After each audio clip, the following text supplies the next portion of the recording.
Bienvenue dans le tutoriel qui va vous permettre de calculer un portique rectangulaire avec deux rotules et un poteau intermédiaire. Un tel type de portique s'appelle CLF3HV et vous le trouverez dans le menu Mes solutions, Cible cadre, CLF3HV ou via le menu déroulant Cible cadre, CLF3HV.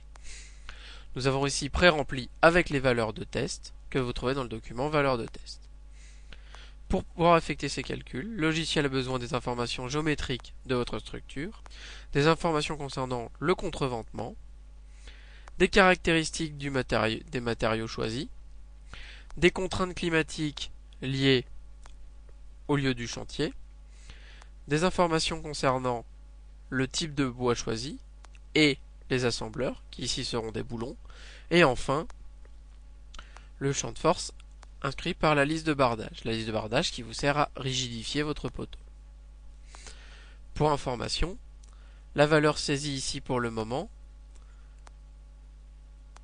n'est pas forcément celle qui sera utilisée pour le calcul, car celle qui sera utilisée pour le calcul sera la valeur maximum entre la valeur saisie et la valeur effectivement calculée. Lancez votre calcul, vous retombez sur votre page de résultats où vous retrouvez vos valeurs initiales, ce qui vous permet de vérifier que vous n'avez pas fait d'erreur de saisie, et ensuite vous rentrez dans vos résultats. Les résultats commencent par les informations concernant les charges climatiques, en fonction des différents cas, neige et vent, puis les informations concernant le contreventement, avec les charges, le dimensionnement et les charges qui s'appliquent sur le contreventement. Au passage, notez bien que les résultats ne seront que pour les charges permanentes plus neige, car les autres cas étant négligeables. Vous retrouvez ensuite le dimensionnement de vos différents poteaux avec les charges qui s'appliquent dessus. Enfin, nous terminons avec le volume de base de votre structure et les différentes déformations. Ces informations concernant les déformations vous sont utiles pour faire le calcul plus complet de votre cadre avec le logiciel CIBGENE. Et pour le logiciel CIBGENE, vous avez besoin des informations suivantes: les coordonnées des nœuds, les coordonnées des appuis et des relaxations, ainsi que les incidences des barres qui délimitent quels points sont reliés entre eux et à quel numéro de barre ils sont affectés. À partir de là, vous pouvez reprendre ces informations dans le logiciel CIBGENE pour effectuer un calcul plus complet de votre portique.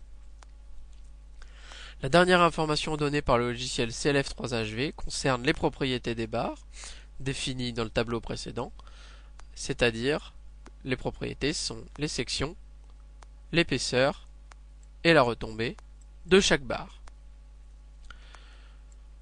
Si une valeur vous semble erronée, revenez en arrière, modifiez la valeur qui vous semble erronée, en vérifiant bien que toutes les valeurs sont séparées par des points et non par des virgules, et relancez votre calcul.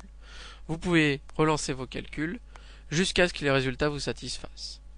Une fois ce stade atteint, vous pouvez cliquer pour imprimer.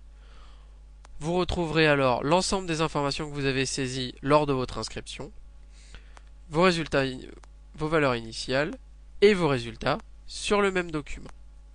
Merci d'avoir suivi ce tutoriel et à bientôt dans un autre tutoriel.